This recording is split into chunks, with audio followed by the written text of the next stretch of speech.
పన్నీర్‌ని ఇలా కట్ చేస్తుంటే భలే సాటిస్ఫైయింగ్‌గా ఉంటుంది గదా! అండ్ బర్త్‌డే రోజు సేమ్ కేక్ కట్ చేసినట్టే అనిపిస్తుంది. ఇట్లా కట్ చేస్తుంటే మాత్రం. ఇంతకీ పన్నీర్ ఎందుకు కట్ చేస్తున్నానంటే ఈరోజు సండే కోడినో, మేకనో ఇబ్బంది పెట్టడం ఎందుకని చెప్పి ఈరోజు పన్నీర్‌తో సరిపెట్టుకుందామని డిసైడ్ అయిపోయాము. సో, ఇంతకీ పన్నీర్‌తోటి ఏం చేస్తున్నానంటే పన్నీర్ దమ్ బిర్యానీ. మీరెప్పుడైనా రెస్టారెంట్‌లో పన్నీర్ దమ్ బిర్యానీ ట్రై చేశారా? చాలా బావుంటుంది టేస్ట్ అయితే.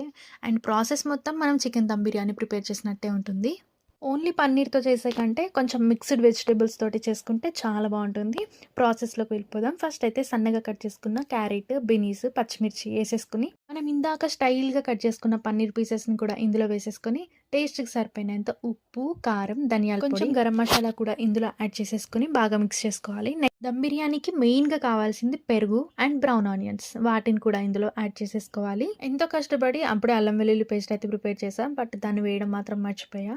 వీడియో క్లిప్‌లో మిస్ అయింది. బట్ అల్లం వెల్లుల్లి పేస్ట్ కూడా మీరు యాడ్ చేసుకోండి. వీటన్నిటిని కూడా బాగా మిక్స్ చేసుకొని ఒక్క 2 మినిట్స్ పాటు పక్కన పెట్టేయండి. ఈలోపైతే మనము బిర్యానీ రైస్ కుక్ చేసుకోవడం కోసం వాటర్‌ని అయితే బాయిల్ ఒక గిన్నె తీసుకొని అందులో కొంచెం వాటర్ వేసుకొని అందులో నేను చూపించిన స్పైసెస్ అన్నీ కూడా వేసేసుకోవాలి. టేస్ట్‌కి సరిపోయినంత సాల్ట్, 4, 5 పచ్చిమిర్చి కూడా వేసేసుకొని వాటర్‌ని అయితే బాగా బాయిల్ అవ్వనివ్వాలి. ఈ విధంగా పొగలొచ్చినప్పుడు మనము హాఫ్ అన్ అవర్ పాటు పెట్టుకున్న బాస్మతి రైస్‌ని కూడా ఇందులో యాడ్ చేసేసుకోవాలి. మనం ఎప్పుడైనా బాస్మతి రైస్ కుక్ చేస్తున్నప్పుడు వాటర్ కన్సిస్టెన్సీ అనేది చాలా ఎక్కువ ఉండాలి. అప్పుడే మనకి రైస్ అనేది పొలుగ్గా వస్తుంది. మనకి రైస్ అనేది తెల్లగా రావాలి అంటే ఇందులో కొంచెం లెమన్‌ని కూడా యాడ్ చేసుకోవాలి. రైస్ అనేది ఒక 70-80% కుక్ అయిపోతే సరిపోతుంది. సో, ఈ విధంగా కుక్ అయినప్పుడు ఒకసారి చేత్తోటి టెస్ట్ చేసుకోండి. ఇలా ముట్టుకుంటే కొంచెం తునిగిపోయేలాగా ఉండాలి. ఇలా అయితే సరిపోతుంది. నెక్స్ట్ ఈ రైస్ మొత్తాన్ని కూడా ఒకటేసారి నేనైతే స్ట్రెయిన్ చేసేసుకుంటాను. ఇప్పుడైతే మనం ప్రిపేర్ చేసుకొని పెట్టుకున్న పన్నీర్ గ్రేవీ మీద అయితే ఈ రైస్ అనేది వేసుకుంటూ ఉండాలి.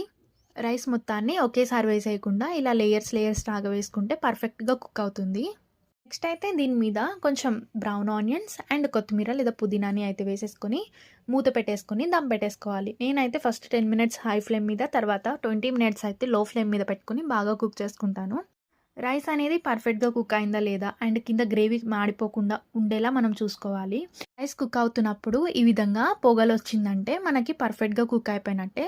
దీన్ని వెంటనే సర్వ్ చేసుకోకుండా ఒక్క 10 మినిట్స్ పాటు పక్కన పెట్టేసి ఆ తర్వాత సర్వ్ చేసుకోండి. సూపర్‌గా ఉంటుంది టేస్ట్ అయితే. మీరు కూడా ట్రై చేసి టేస్ట్ ఎలా వచ్చిందో కామెంట్ చేయండి. వీడియో నచ్చితే గనుక ఒక లైక్ చేయండి, షేర్ చేయండి, సబ్స్క్రైబ్ చేసుకోవడం మాత్రం అస్సలు మర్చిపోవద్దు. మరిన్ని ఇంట్రెస్టింగ్ వీడియోస్ కోసం మన ఛానల్‌ని అయితే ఫాలో అవుతూ ఉండండి. అంతే వీడియో. Bye bye.